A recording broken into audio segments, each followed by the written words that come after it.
بسم اللہ الرحمن الرحیم۔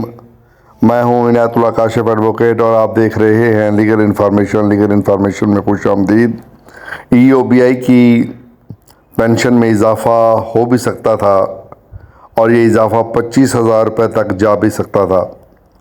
ماضی میں عمران خان کی حکومت کے جو وزیر اوورسیز تھے زلفی بخاری، انہوں نے اعلان کیا تھا کہ ہم ای او بی آئی کی پینشن اپنے دور میں 15,000 روپے تک لے کر جائیں گے، لیکن وہ 15,000 روپے تک لے کر جانے میں ناکام رہے۔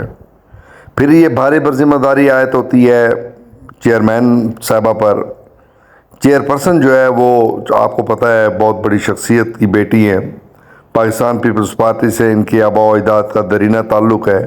ایک بڑے عرصے تک انہوں نے وزارت اعلیٰ انجوائے کی ہے، تو ان کی یہ بنیادی ذمہ داری بنتی ہے کہ وہ ذوالفقار علی بھٹو کے ویژن کو مد نظر رکھتے ہوئے بڑے پیمانے پر ایسی کارروائیوں کا آغاز کریں جس سے ای او بی آئی جو ہے وہ پھلتا پھولتا بہترین شاندار تناور درخت بنے۔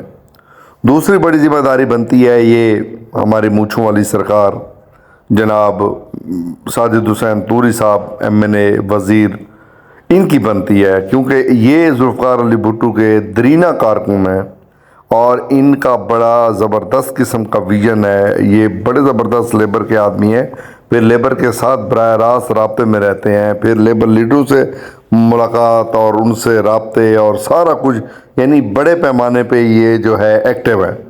لیکن لیبر کے لیے بطور وزیر یہ کچھ نہیں کر پا رہے، کوئی پالیسی نہیں دی، کوئی بڑے پیمانے پر جو ہے کوئی کارروائی نہیں کر سکے۔ ان سے بہتر تو پھر زلفی بخاری ہی تھا کہ جس نے کم از کم ایک دفعہ جھٹکا دیا اور کچھ نہ کچھ ای او بی آئی کی پینشن میں اضافہ کرنے میں کامیاب ہو گئے۔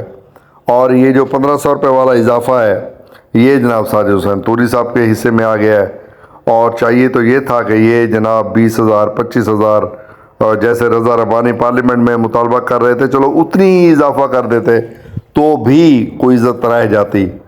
پاکستان پیپلز پارٹی کا ویژن مشن شروع مزدور سے ہوتا ہے اور ان کی بات مزدور پہ ختم ہوتی ہے، لیکن انہوں نے کچھ نہیں کیا۔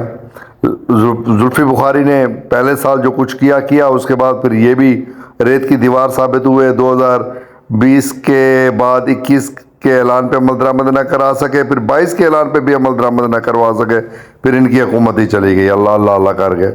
اور اب ای او بی آئی کا جو ادارہ ہے وہ بہتر رزلٹ دے سکتا ہے، شرط یہ ہے کہ یہ دو لوگ، ایک چیئرپرسن صاحبہ اور ایک وزیر ساجد حسین طوری صاحب، یہ اگر نیک نیتی کے ساتھ بھرپور کردار ادا کریں تو ای او بی آئی آج بھی ایک تناور درخت کے طور پہ سامنے آ سکتا ہے۔